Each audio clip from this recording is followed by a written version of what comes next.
Halo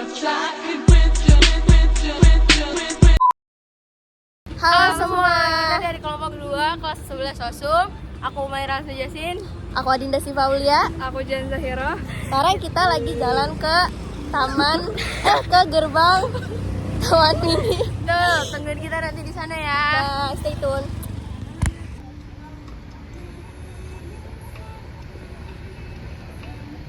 Halo semua, sekarang kita udah di Bait Al-Quran, destinasi pertama. Ikutin kita keseruannya di dalam. Dadah.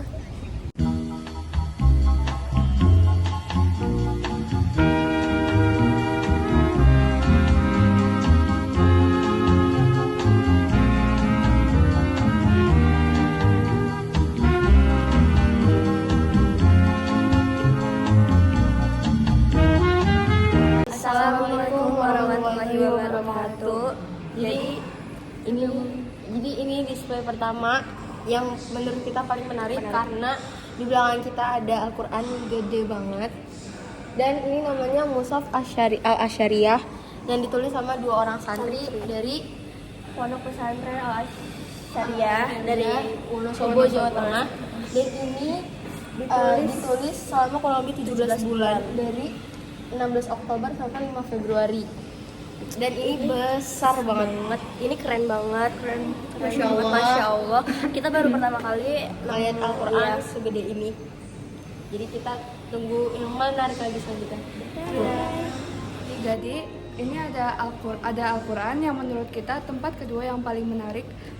Dan Al-Quran ini bisa membantu teman-teman kita yang disabilitas seperti bisu dan Jadi ini tempat display ketiga yang menurut kita tuh menarik. Sebelumnya kan tadi udah kita ngeliat yang Al-Quran untuk disabilitas kayak bisu sama tuli. Dan sekarang kita nemu mushaf Al-Quran standar apa ini? Braille Untuk teman-teman yang tidak bisa melihat. Dan ini jadi sejarah pembukuan. ya like this. Dan ini contoh Al-Qurannya. Dan ini contoh Al-Qurannya kayak bintik-bintik gitu kalau dipegang guys. Assalamualaikum warahmatullahi wabarakatuh. Perkenalkan, saya dari kelompok 2. Saya perwakilan dari kelompok 3. Sebelumnya, nama Bapak siapa? Baik, ya saya Muhammad Lutfi, saya sebagai pemandu di museum ini. Saya tahu sejarah tentang museum. Baik, ya sejarah museum ini didirikan pada tahun mulai prosesnya tahun 1996 ya, dan diresmikan langsung pada tanggal 20 April tahun 1997 oleh Bapak Presiden Soekarno. Jadi itu sejarah singkatnya. Kemudian untuk berdirinya karena pada era itu terjadi festival Istiqlal yang diadakan di Masjid Istiqlal, kemudian antusias masyarakat banyak, kemudian ada usulan untuk mendirikan museum saja. Nah, dari Bapak Menteri Agama Bapak Tarbiyah Tahir, kemudian usulan tersebut disambut baik dan dijawab didirikannya museum ini. Sama-sama. Sudah. Jadi sekarang kita udah di shelter bus buat menuju PPITEK dan kita dapat tempat dulu paling belakang dan pemandangan ini.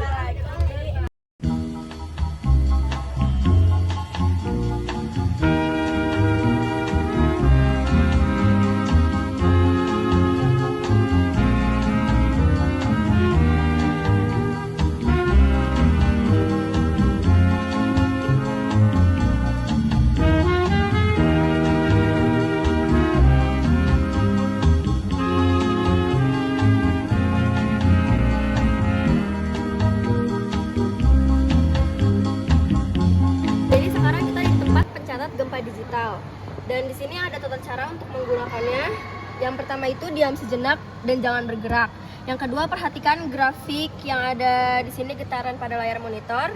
Yang ketiga, cobalah hentakan kaki ke base yang ada di bawah sini. Dan keempat, perhatikan grafik getaran pada layar monitor. Terus apa yang terjadi? Tuh guys, coba kita coba ya. Gimana nih?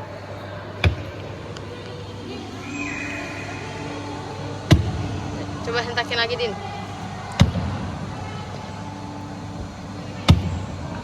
Ini ya guys.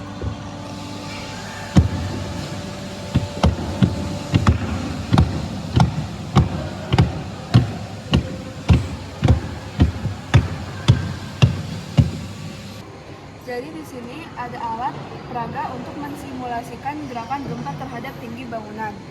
Jadi contohnya bisa gini. Alat peraga ini terdiri dari 5 miniatur bangunan yang masing-masing memiliki ketinggian yang berbeda.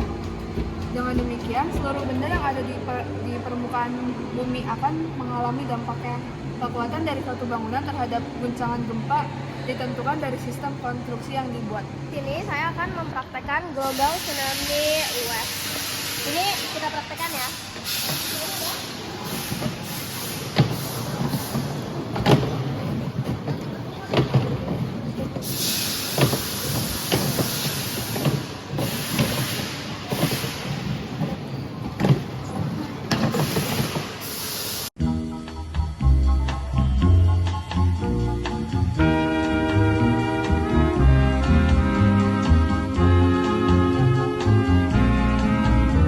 Halo teman-teman semua, sekarang kita lagi di shelter bus lagi buat menuju ke Anjungan, NTT, Sumsel, dan Kalteng. Stay tune ya guys.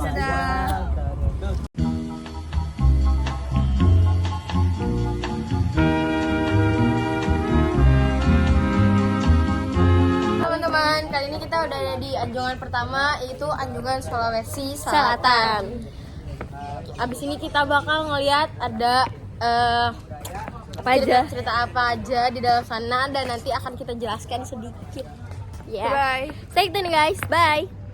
Jadi di sini saya akan menjelaskan tentang sejarah Sumatera Selatan atau Sumsel.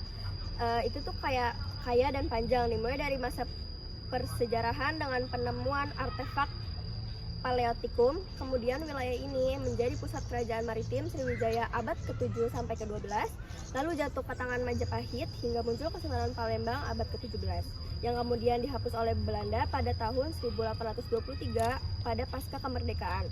Sumsel resmi menjadi provinsi pada 1950, mencakup wilayah yang kini dimekarkan menjadi Jambi, Bengkulu, Lampung, dan Bangka Belitung, dengan Palembang sebagai ibu kotanya.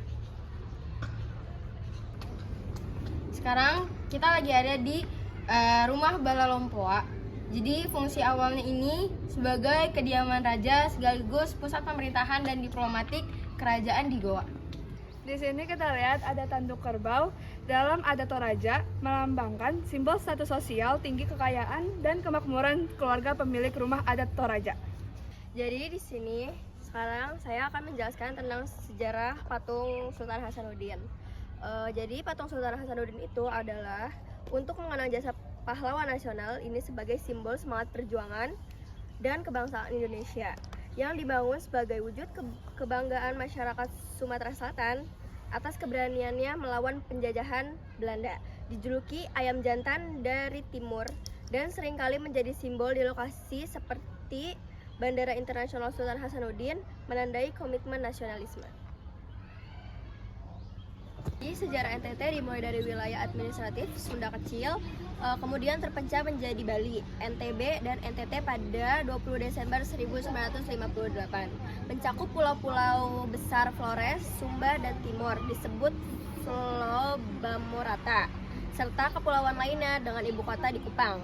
Terus, awalnya dikuasai Portugis dan Belanda, wilayah ini menjadi bagian penting dalam pembentukan negara Indonesia Timur sebelum akhirnya menjadi provinsi otonom dengan W.J. Lalametik sebagai gubernur pertama. Satu lagi apa dah? Anjungannya?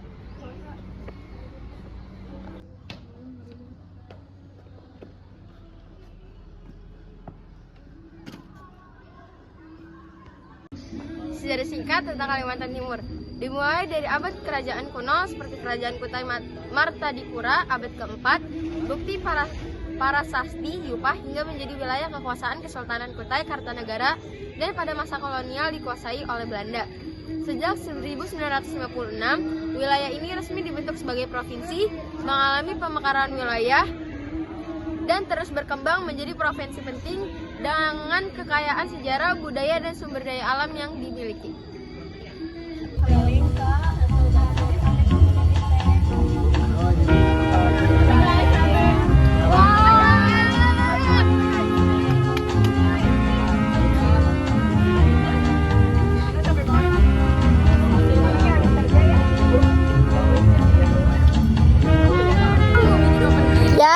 vlog dari kami. Terima kasih sudah menonton.